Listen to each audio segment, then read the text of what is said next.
اللهم صل على سيدنا محمد يا رب صل وسلم دائما ابدا على غزوہ تبوک کا آگے تفصیل سے ذکر ہے کہ منافقین غزوہ تبوک جو ہوئی تھی نا، اس میں بہت لمبا سفر تھا اور گرمیاں تھیں شدید اور کھجور کے باغات پکے تیار تھے۔ اب کتنی بڑی آزمائش ہے، پورے سال کی محنت اب رنگ لا رہی ہے اور شدید گرمی، اور حکم دیا جا رہا ہے جہاد میں نکل جاؤ۔ کیسی قربانیاں ہیں صحابہ کرام کی، آپ دیکھو۔ عرب کی گرمی، اور تبوک آج بھی سعودی عرب میں ہے، اچھا خاصا دور ہے اور ریگستانی سفر ہے۔ ریگستان میں اتنے لمبے سفر کرنا اور اتنی شدید گرمی میں، اور یہ بھی نہیں کہ کوئی پکنک منانے جا رہے ہیں، وہاں دشمن سے کیا ہے؟ لڑائی۔ اور ایسے موقع پہ جب پورے سال کسانوں کی محنت ابھی پھل دے رہی ہے، اور ایسے موقع پہ اپنے قیمتی باغات کو چھوڑنے کا حکم ہے، تو اس موقع پر منافقین نے بڑا لیت و لعل سے کام لیا ہے۔ ایکچولی مسئلہ یہ ہے، ابھی یہ پرابلم ہے۔ تو ہوا یہ کہ ان منافقین نے تو بہانے مارے، اور یہ فرض عین ہو گیا تھا جہاد، کیونکہ نبی نے سب کو نکلنے کا حکم دیا تھا۔ لیکن 3 صحابی تھے جو مخلص ہونے کے باوجود پیچھے رہ گئے۔ ایک کعب ابن مالک رضی اللہ تعالی عنہ، ہلال ابن امیہ اور مرارہ ابن ربیع۔ یہ 3 صحابی ایسے تھے جن کے پاس وسائل بھی تھے، مال بھی تھا، مگر یہ پیچھے رہ گئے۔ جب رسول اللہ صلی اللہ علیہ وسلم واپس لوٹے ہیں، حدیث میں آتا ہے کہ جب نبی تبوک کے مقام پہ پہنچے تو آپ نے فرمایا ما فعل کعب ابن مالک، کعب ابن مالک کہاں ہیں؟ وہ تو میرے بڑے مخلص صحابی ہیں، وہ کیسے پیچھے رہ گئے؟ کسی نے عرض کیا یا رسول اللہ حبسہ برداہ والنظر فی عطفی، یا رسول اللہ ان کے پاس مال آج کل بہت آیا ہوا ہے، دولت نے ان کو پیچھے روک لیا۔ کسی دوسرے نے کہا کہ بیس ما قلتا، تم نے بہت بری بات کی کعب ابن زہیر مالک کے بارے میں، یا رسول اللہ ما علمنا فیہ الا خیرا، ہم نے کعب ابن مالک میں ہمیشہ خیر پائی ہے، کوئی عذر ہوگا، ورنہ وہ پیچھے رہ جانے والوں میں سے بولو نہیں۔ جب یہ لشکر واپس لوٹا تو نبی صلی اللہ علیہ وسلم مسجد نبی میں بیٹھے، تو اب جو منافقین ہیں نا وہ آ کے اپنے آزار پیش کرنے لگے۔ میں اصل میں یہ مسئلہ میرا یہ ہو گیا تھا کہ وہ مجھے تو حکیم نے منع کیا جانے، وہ میں اپنی طرف سے کہہ رہا ہوں، یعنی کچھ بھی الٹے سیدھے آزار، ڈاکٹر تو ہوتے نہیں تھے اس زمانے میں، میرے ساتھ ایکچولی یہ مسئلہ تھا، میرے ساتھ یہ نبی کو پتہ تھا کہ یہ جھوٹ بول رہے ہیں۔ آگے سورہ توبہ میں آ رہا ہے یحلفون باللہ یعتذرون الیکم، یہ عذر کر رہے ہیں، سب جھوٹے عذر ہیں، لیکن نبی صلی اللہ علیہ وسلم ان کے زبان سے نکلے ہوئے کلمات پر فیصلہ کر رہے تھے کہ تم کہہ رہے عذر تھا تو ہم مان لیتے ہیں، حالانکہ آپ کو معلوم تھا کہ یہ جھوٹ بول رہے ہیں، لیکن نبی نے ان کے ظاہر کو مانا کہ ٹھیک ہے۔ تو اب کیا ہوا، نبی صلی اللہ علیہ وسلم جب واپس تشریف لائے، چونکہ یہ سورہ توبہ میں پوری غزوہ تبوک کو بڑی ڈیٹیل میں بیان کیا گیا ہے، اور اس میں اس واقعے کو بھی اللہ نے ہائی لائٹ کیا ہے، تو نبی صلی اللہ علیہ وسلم جب واپس آئے تو منافقین جھوٹے جھوٹے آزار پیش کر رہے تھے، یہ ہو گیا، آپ کو پتا تھا جھوٹ بول رہے ہیں اور جھوٹی قسمیں اٹھا رہے ہیں، لیکن آپ نے ان کو چھوڑ دیا۔ جب کعب ابن مالک آئے تو بڑے پریشان تھے کہ میں کیا کہوں گا، میں تو مخلص ساتھیوں میں سے ہوں، اور حضرت کعب ابن مالک کہتے ہیں ہر جنگ میں نبی کے ساتھ شریک رہا ہوں میں، کہتے ہیں صرف بدر میں اس لیے نہیں کہ مجھے تو پتہ ہی نہیں تھا کہ یہ لڑائی ہو جائے گی، ورنہ ہر جہاد میں نبی کے ساتھ شریک رہا۔ کہہ رہے ہیں جب میں نبی کے پاس آیا تو آپ نے پوچھا کہ کیا عذر تھا تمہارا، الم یکن قد ابتعت ظہرک، کیا تم نے سواری نہیں خریدی تھی؟ تمہارے پاس تو سواری بھی تھی، سب کچھ تھا۔ کعب ابن مالک کہتے ہیں میرے دل میں شیطان نے بڑے وسوسے ڈالے کہ میں بھی منافقین کی طرح جھوٹ بول دوں، لیکن کہتے ہیں میں نے کہا ایک جرم میں نے کیا ہے، دوسرا جرم میں بولو بھائی نہیں کروں گا۔ کہتے ہیں میں نے کہہ دیا کہ یا رسول اللہ کوئی عذر نہیں تھا، کوئی عذر نہیں تھا میرا، بس شیطان نے روک لیا مجھے، اور اتنا مالدار تو میں پہلے کبھی تھا ہی نہیں جتنا ابو۔ اور وہ جو دو صحابی تھے وہ عمر زیادہ تھی ان کی، بوڑھے تھے، مرارہ ابن ربی اور ہلال ابن امیہ، انہوں نے بھی سچ سچ کہہ دیا.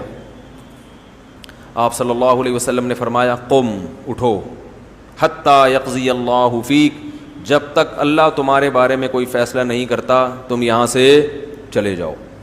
آپ ایسے غضبناک ہوئے کہ آپ صلی اللہ علیہ وسلم نے صحابہ کو حکم دے دیا کوئی بھی ان سے بات چیت نہ کرے، کیونکہ ایسی سخت لڑائی تھی، اتنی گرمی تھی، شدت تھی. ایسے موقع پہ اپنے ساتھیوں کا ساتھ چھوڑ دینا اچھا کام. اس سے پتہ چلتا ہے کہ اپنے سب ساتھی تھے نا صحابہ بھی ایسے موقع، اور اسی سے انسان کا پتہ چلتا ہے کون کتنے پانی میں ہے. وہ ایک شاعر کا شعر ہے نا، وَإِذَا يُحَاسُ الْحَيْثُ يُجْعَدْ وَإِذَا تَكُونُ كَرِيهَةً اُدْعَى لَهَا وَإِذَا يُحَاسُ الْحَيْثُ يُدْعَى جُندُبُ. کہہ رہے ہیں جب حلوہ پکایا جاتا ہے تو جندب کو بلایا جاتا ہے، اور جب گھمسان کی جنگ لڑی جاتی ہے تو مجھے کال کی جاتی ہے. ٹھیک ہے نا. تو غیرت مند لوگوں کو کب یاد کیا جاتا ہے؟ مشکل میں. اور وہ کیونکہ وہ مشکل میں ساتھ دیتے ہیں، اور جو ساتھ مشکل میں نہیں دے رہا، صرف افطار پارٹیوں میں تو آپ کے ساتھ آ رہا ہے، مشکلات میں آپ کا ساتھ چھوڑ دیتا ہے، وہ غیرت مند اور دوستی کے قابل نہیں ہے. یہ دوسروں کے بارے میں نہیں، ہمیں اپنے بارے میں سوچنا چاہیے کہ ہم ایسے، ہم تو ابھی پتہ ہے کیا ذہن میں آ رہا ہوگا، وہ جو بندہ ہے نا صحیح کہہ رہے ہیں مفتی صاحب اس کے بارے میں. ہمیں چاہیے کس کے بارے میں؟ اپنے بارے میں، کہ کیا میں ایسا ہوں یا نہیں ہوں. تو نبی نے فرمایا جاؤ اللہ تمہارے بارے میں فیصلہ کرے گا، اور صحابہ کو حکم دے دیا کوئی ان سے بات چیت نہ کرے، اور بیویوں کو حکم دیا وہ بھی الگ ہو جائیں ان سے. صحابہ نے پوچھا کہ طلاق دے دیں، فرمایا نہ طلاق مت دو، ان سے کہو الگ ہو جائیں، اپنے ماں باپ کے گھر چلی جائیں. وہ جو دو صحابی تھے بوڑھے، انہوں نے کسی خادم کو بھیجا کہ نبی سے جا کے پوچھیں کہ ہم نہیں، ان کی بیویوں نے پوچھا نبی سے کہ یا رسول اللہ یہ بوڑھے ہمارے دونوں شوہر کیا ہیں؟ بوڑھے ہیں، ان کو خدمت کی ضرورت ہے، تو ہم اگر اپنے ماں باپ کے گھر چلی جائیں گی تو یہ بوڑھے شوہر کی خدمت کرنے والا کوئی بھی نہیں ہے. تو نبی نے حکم دیا کہ ٹھیک ہے تم گھر پہ رہو مگر یہ تمہارے پاس نہ آئیں. تو انہوں نے کہا یا رسول اللہ یہ ہمارے پاس آنے کی سکت نہیں رکھتے، کیونکہ جب سے ان کا بائیکاٹ ہوا ہے اور پتہ چلا ہے کہ نبی ناراض ہیں، یہ رونے کے علاوہ کوئی کام نہیں کرتے. کعب بن مالک کہتے ہیں کہ مجھے لوگوں نے مشورہ دیا کہ تم بھی اپنی بیوی سے کہو کہ جا کے نبی سے پرمیشن لے آئیں. فرماتے ہیں میں نے کہا کہ وہ تو بوڑھے تھے، میں جوان ہوں، مجھے تو شرم آ رہی ہے. نبی بولیں گے تمہیں کیا خدمت کی ضرورت ہے بھائی؟ فرماتے ہیں میں نے نبی سے یہ درخواست، بولو بھائی نہیں. کہتے ہیں 1 دن 2 دن 3 دن 4 دن ایسی حالت ہو گئی کہ جس کا قرآن نے ذکر کیا ہے سورہ توبہ میں، ضاقت علیہم الارض بما رحبت، زمین اپنی کشادگی کے باوجود ان پر تنگ ہو گئی. فرمایا میں بازاروں میں نکلتا لوگ مجھ سے منہ پھیر لیا کرتے تھے. 1 دن 2 دن 3 دن 4 دن 5 دن کہتے ہیں ایسا لگتا تھا کہ میں زمین کیا ہو گئی ہے. دیکھو اس موقع پر اگر ذرہ برابر بھی نفاق ہوتا یا ایمان کمزور ہوتا، ہم ہوتے تو ہم کیا سوچتے کہ بھئی ساری زندگی ہم نے ساتھ دیا، اپنا وطن چھوڑ کے ہجرت کی، ہر میدان میں نبی کا ساتھ دیا، اگر ایک لڑائی میں شریک نہیں ہوئے تو کیا ہو گیا؟ ہم یہ کہتے نا. باقی تو سارے گئے ہیں، اگر میں نہیں گیا تو کون سا طوفان آ گیا، ہم یہ کہتے نا. اور اس پر اتنی سخت سزا ہمیں دی جا رہی ہے کہ بائیکاٹ کیا جا رہا ہے، ہماری بیویوں تک کو اپنے والدین کے گھر بھیج دیا گیا، اور کوئی مدینہ میں ہم سے بات کرنے کے لیے تیار نہیں ہے. کتنی بڑی آزمائش. یہ کہنا آسان ہے، جس پہ گزرتی ہے وہ جانتا ہے کہ کتنی بڑی آزمائش ہے. آج کسی سے عقیدت محبت ہونا، ذرا سی کوئی کوتاہی اس کی سامنے آ جائے فوراً عقیدت کا جنازہ، ایک دم عقیدت کا جنازہ نکل جاتا ہے. تو اس موقع پر روم کا بادشاہ تھا، پتہ نہیں فارس کا، مجھے یاد نہیں، اس کو جب پتہ چلا نا کہ کعب ابن مالک جو سرداروں میں سے ہے اور ان کے ساتھیوں نے ان کے ساتھ یہ سلوک کیا کہ کوئی بات ہی نہیں کر رہا، تو اس نے ایسے موقع پہ دشمن فائدہ اٹھاتے ہیں نا، تو اس نے خط بھیجا کعب ابن مالک کی طرف. تو حضرت کعب ابن مالک کہتے ہیں کہ میں بازار میں چل رہا تھا کہ ایک پکارنے والا پکار رہا تھا، من یدل علی کعب ابن مالک. بھائی کعب ابن مالک کون ہے؟ کیونکہ وہ اجنبی تھا، دوسرے ملک سے آیا تھا. تو لوگ اشارہ کر رہے تھے وہ ہے، نام بھی نہیں لے رہے تھے کہ بات نہ ہو جائے، نبی نے منع کیا بات چیت، اشارہ کر رہے تھے کہ بھئی سمجھ رہے ہیں؟ وہ میرا بیٹا ہے نا، ایک دن چھوٹا سا بچہ، میں نے اسے بولا یہ کس نے توڑا ہے، تو پتہ کیا کہتا ہے؟ ایسے نا ایسے کر کے. وہ جب بھی میں کسی کو اشارہ کرتا ہوں تو مجھے وہ منظر یاد، وہ منہ سے نہیں بول رہا، ڈر رہا تھا، کہہ رہا ہے ایسے کر کے اس نے کیا ہے، تاکہ اس کو پتہ نہ چلے کہ میں اس کی طرف اشارہ کر رہا ہوں. تو بچے اس طرح کی حرکتیں کرتے ہیں. خیر کہنے لوگ کیا کرنے لگے؟ اشارہ، کیونکہ نبی نے بات چیز سے منع کیا ہے. کہہ رہے ہیں وہ میرے پاس آئے اور مجھے خط تھما دیا. اس خط میں لکھا تھا کہ ہمیں یہ پتہ چلا ہے، بادشاہ نے لکھا تھا کہ تمہارے ساتھیوں نے تمہارے ساتھ بڑا ظلم کیا، حالانکہ تم تو عزت کے قابل آدمی. دیکھو چڑھانے والے ایسے چڑھاتے ہیں نا، تم ذلت کے لائق نہیں ہو، تم عزت کے قابل ہو، تمہارے ساتھ ایسا سلوک نہیں ہونا چاہیے، تم ہمارے پاس آ جاؤ، ہم تمہیں عزت بھی دیں گے، پیسہ بھی دیں گے، حکومت بھی دیں گے. کوئی اور ہوتا کیسا پھسل جاتا ایسے موقع پہ. کعب بن مالک کہتے ہیں میں نے اس خط کو ایسے کر کے پھاڑا اور میں نے کہا جیسے ایک آزمائش میرے اوپر آئی تھی، اب یہ اللہ کی طرف سے ایک آزمائش میں ناکام ہوا تو اتنی سزا مل رہی ہے اللہ کی طرف سے. وہ سمجھتے ہیں یہ سب کس کی طرف سے ہو رہا ہے؟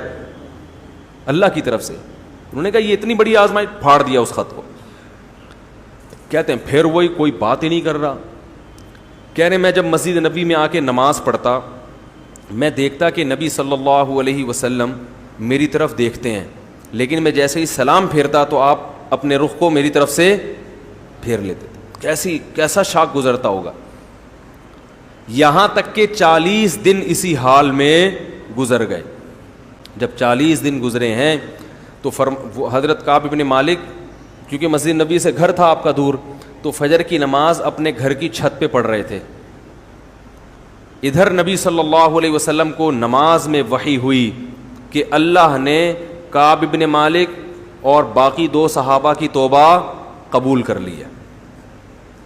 تو آپ نے جیسے ہی سلام پھیرا، آپ نے صحابہ سے کہا کہ کعب بن مالک اور ساتھیوں کو خوشخبری دے دو کہ اللہ نے تمہاری توبہ، بولو بھائی، قبول کر لی.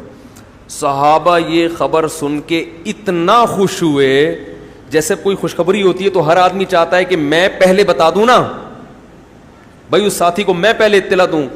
تو وہ کہتے ہیں، کعب بن مالک خود بیان کرتے ہیں کہ میری طرف دوڑے.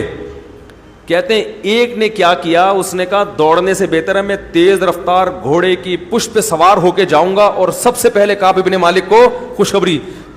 تیسرے صحابی نے کیا کیا کہ گھوڑے کی رفتار سے زیادہ آواز کی رفتار ہے، وہ فوراً پہاڑ پہ چڑھ کر کعب بن مالک کے گھر کی طرف رخ کیا اور زور سے آواز ماری، یا کعب بن مالک ابشر، اے کعب بن مالک اللہ کی طرف سے خوشخبری قبول کرو. کہتے ہیں میں ابھی مصلی پہ بیٹھا تھا، وہ کیونکہ کان الصوت اسرع من الفرس، آواز کی رفتار گھوڑے کی رفتار سے، یہ خود صحابی کا بیان ہے، کہتے ہیں آواز کی رفتار گھوڑے کی رفتار سے تیز ہوتی ہے. تو وہ ان صحابی نے نا اپنے شوق میں، جیسے ہوتا ہے نا کسی کو اطلاع دینی ہوتی ہے تو بھائی چڑھ کے آواز لگا دو تاکہ وہ گھوڑے میں جو ہے نا پہنچنے سے پہلے میری آواز پہنچ جائے. کہتے ہیں میں نے جب پہاڑ پہ آواز سنی کہ اے کعب بن مالک خوش ہو جاؤ، بس اتنی، میں سمجھ گیا کہ میری توبہ قبول ہوگی. میں فوراً دوڑا نبی صلی اللہ علیہ وسلم کی طرف مسجد نبی میں. جب آیا آپ صلی اللہ علیہ وسلم کی خدمت میں تو آپ صلی اللہ علیہ وسلم مسجد نبی میں بیٹھے ہوئے تھے اور آپ کا چہرہ خوشی سے چمک رہا تھا. حتی اذا استنار کأن وجہہ قطعۃ قمر، نبی صلی اللہ علیہ وسلم جب خوش ہوتے تھے تو کعب بن مالک کہتے ہیں ایسا چہرہ چمکتا تھا جیسے 14ویں کا چاند، آپ کے چہرے پہ خوشی کے آثار. اور کہتے ہیں کہ میں جیسے ہی نبی کے پاس آ کے بیٹھا، نبی نے کیا خوشخبری دی، یا کعب بن مالک ابشر بخیر یوم مرت علیک مر علیک منذ ولدتک امک. کیا بشارت دی، اے کعب جب سے تیری ماں نے تجھے جنا ہے اس سے زیادہ بہتر دن تیری زندگی میں نہیں آیا، ایسے دن کی مبارکباد قبول کرو. حضرت کعب نے فوراً کیا کہا، امن عندک ام من عند اللہ یا رسول اللہ، یہ آپ کی طرف سے خوشخبری ہے یا اللہ کی طرف سے؟ فرمایا لا بل من عند اللہ، یہ میری طرف سے نہیں، یہ کس کی طرف سے؟ یعنی وہ چاہ رہے تھے کہ نبی نے اپنی طرف سے معاف کیا یا اللہ نے کچھ حکم دیا ہے, تھوڑی تسلی چاہ رہے تھے نا. تو نبی نے کیا فرمایا, من عند اللہ, یہ معافی کس کی طرف سے ہے, پکا کام ہوا ہے, پکا. کہتے ہیں نا سپریم کورٹ کا فیصلہ ہے بھائی, یہ اس کو چینج نہیں کیا جا سکتا. یہ کس کا فیصلہ ہے, اللہ کا. کیسے خوش ہوئے کعب بن مالک, فوراً کہا یا رسول اللہ, جس اللہ نے میری توبہ قبول کی ہے, میری توبہ کی تکمیل یہ ہے کہ جس مال نے مجھے جہاد سے روکا, سارا مال صدقہ, زیرو ہو جاؤں گا میں, سب کس کے حوالے, آپ کے حوالے, جہاں چاہیں خرچ کریں. نبی نے فرمایا نا نا نا نا نا, ایسا نہ مت کرو, ٹھیک ہے نا, کچھ روکو اور کچھ سارا صدقہ کر دو گے. نبی تو اپنے ساتھیوں پہ خیر خواہ بھی تھے نا, ہم ہوتے ہم کہتے ہیں لیا لیا لیا, ہم کیا کہتے ہیں ابھی جو جیسے چندہ مانگنے والا جو ہوتا ہے نا, وہ دیکھتا ہے لوگوں کو گرم کر کے ابھی نکال لو, ٹھیک ہے نا, چاہے وہ بعد میں جا کے رو رہے ہو یار سارے پیسے تو چندہ مانگنے والے کو جا کے دے آئے. اور وہ تو غربا پہ صدقہ کر رہے تھے. یا رسول اللہ سارا مال, یہ ہوتی ہے توبہ کی تکمیل. ہم لوگ توبہ کرتے ہیں, پتہ ہے کیسی توبہ, ہماری توبہ بھی ایسی ڈھیلی ڈھالی اور کمزور ہوتی ہے کہ تبھی وہ گناہ بار بار ہو رہا ہوتا ہے توبہ کرنے کی. کوئی نہ صدقہ ہوتا ہے ہم سے, گناہ کا جو چیز سبب بنی تھی اس سبب کو بھی نہیں چھوڑتے. صحابی نے کہا یہ مال سبب بنا ہے نا جہاد سے روکنے کا, تو یہ مال اب میں نہیں رکھوں گا, یہ سارے باغات جو اس زمانے کی کروڑوں کی مالیت ہوگی سب صدقہ. فرمایا نا نا نا, سب نہیں, کچھ صدقہ کرو. غالباً 1/3 کا حکم دیا کہ 1/3 صدقہ کرو. تو کعب بن مالک کہتے ہیں کہ میں نے عزم کر لیا کہ اللہ نے مجھے سچ کی وجہ سے نجات دی ہے, تو میں زندگی میں کبھی بھی جھوٹ نہیں بولوں. اللہ سے ایگریمنٹ کیا. اور فرماتے ہیں اس کے بعد اللہ نے مجھے بہت آزمایا. کئی مواقع پہ مجھے سچ بولنے میں نقصان ہو رہا تھا, لیکن مجھے اپنا وعدہ یاد آتا تھا کہ میں کبھی بھی زبان سے غلط بیانی نہیں کروں. اور یہ پتہ ہے کعب بن مالک آخر عمر میں نابینا ہو گئے تھے, اور اپنے بیٹے کو یہ واقعہ سنا رہے تھے پورا, جو صحیح بخاری صحیح مسلم کی حدیث میں. تو اللہ نے ان 3 صحابہ کا بھی اس میں ذکر کیا ہے سورہ توبہ میں. لقد تاب اللہ علی النبی والمہاجرین, اللہ نے توبہ قبول کر لی, اللہ متوجہ ہو گیا نبی پر, مہاجرین صحابہ پر اور انصار صحابہ پر. الذین تبعوہ فی ساعۃ العسرہ, جنہوں نے اتنی سخت وقت میں پیغمبر کا ساتھ دیا. اللہ سب سے راضی ہو گیا, سب سے خوش ہو گیا اللہ. اب ان 3 کا ذکر نہیں ہے, ان 3 کا اللہ نے الگ سے ذکر کیا. وعلی الثلاثۃ الذین خلفوا, اور اللہ ان 3 سے بھی راضی ہو گیا جن کو پیچھے رکھا گیا. اب دیکھو عجیب بات ہے, حالانکہ وہ تو خود پیچھے رہے تھے نا, لیکن اللہ کیا کہہ رہے ہیں پیچھے ان کو. اس سے پتہ چلتا ہے اللہ توبہ قبول کرنے کے بعد ان کو تانا نہیں دے رہا. گویا اللہ یہ بتا رہے ہیں کہ ایک حکمت تھی کہ ہم نے شیطان کو تم پہ مسلط ہونے دیا کہ چلو تم سے غلطی کرا دے, تاکہ لوگوں کے سامنے یہ آ جائے کہ صحابی سے اگر غلطی ہوتی ہے تو ان کی غلطی کو دیکھ کر بدگمان نہ ہونا, ان کی توبہ تمہاری توبہ سے کئی گنا تگڑی ہوتی ہے.